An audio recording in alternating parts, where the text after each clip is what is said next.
How can organisations make sure they are following New South Wales legislation relating to child safety?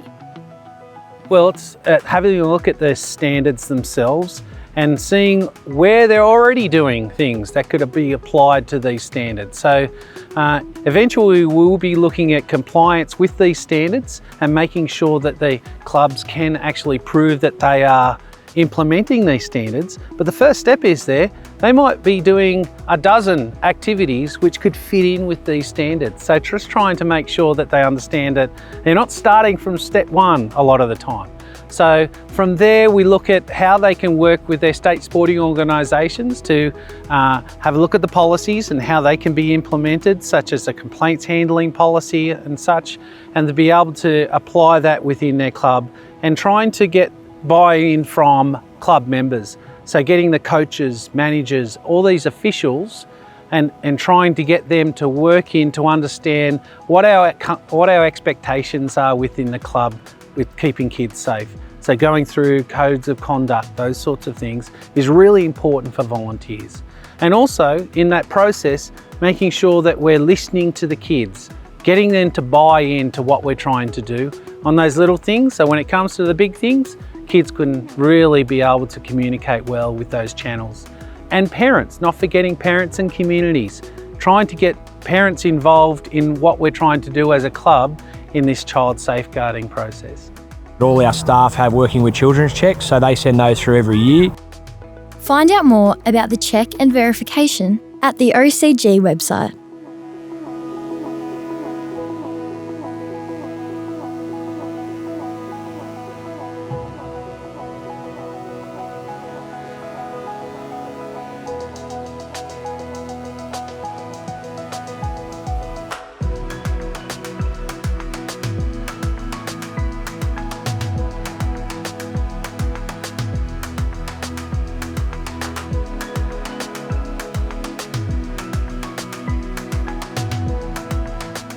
Being child safe is about policy and practice. Adults at organisations must know, demonstrate and communicate safe procedures. So you're not allowed to go outside without letting a teacher know that you're leaving and they know where your car is and who you're going with. Well, the coaches are always really encouraging and they help us. If we've got any problems, we can just go ask them. And there's lots of flags they put up before we start, so then we can keep away from dangerous areas such as discus, javelin. We've got our discus cages are really high because there's some really high throwers. They're trying to keep it like a safe, fun environment. So limiting all those things that people wouldn't usually like and making it fun and safe. They'll make sure everyone has a go, so everyone's included, everyone's valued. And they'll, at the end of the day, it doesn't really matter as long as you're happy and safe. Empowerment in sport and recreation is more than just letting everyone have a go. Listening to and valuing children's input and using it to guide your practice keeps children central to your organisation. I think that the older students, we talk to them and try and lecture them in a way that their opinion matters. And I think that because we've known them from very young, they can come to us with a problem. And that's very, very important, and we listen. Oh, just all about the bond and just communication and that. Just as long as you work together, have fun on the field, it's all that matters. Parents are encouraged to join in and help with the kids, so it helps the parents to feel like they're part of being here on the day, and it helps the kids feel more comfortable as well because their parents are around. So we really want to be able to be a teacher who is really constructive but also ensures that they do not get disheartened by anything, because we want them to continue to learn how to grow. So making sure that we're really supportive, having a responsibility and making sure that we show respect for the students so they show respect for us as well, because it's very important to have that kind of communication amongst them.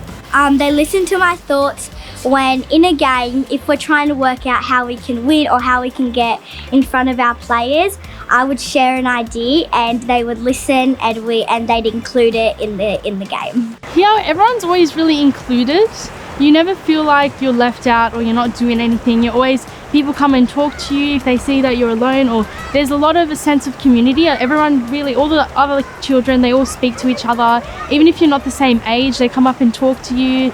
And yeah, it's just really fun. I like to get involved. Sometimes I teach as well, because I like to teach the kids, and it's really fun to like see how they can grow as well, and they come to us as well, which is really fun.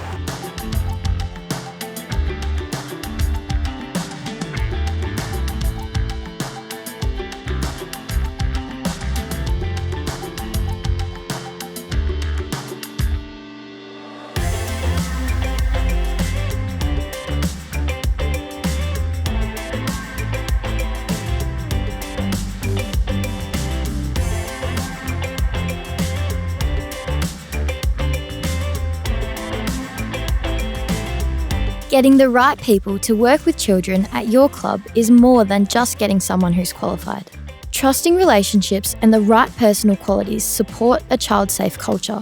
I think they switch it up every week, so you're doing like something different, and they just kind of encourage you. So like they don't force you to do it, but always trying to get you to do it. And give ourselves like confidence, and like so we're strong enough to play the game, not just like we'll go, like come on, you can do this. I would be looking for an instructor that's caring, provides us with like information that we need when we're dancing, and like coaches us so that to our best of our ability. Probably someone who keeps you going, and like if you do something wrong, they just help you get better at it rather than just telling you did it wrong. So the age manager coordination involves a lot of safety training. So at the beginning of the season we do an induction, we teach our age managers how to do throws and skills events, but also coordinate their groups. Some of these age managers can have 40, 50 kids, so it's important that we teach them how to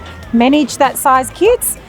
We teach them how to do a roll call at the beginning of the day, make sure a parent is at all times supervising, and we make sure that when they're picked up, they actually see their parent before they're picked up as well.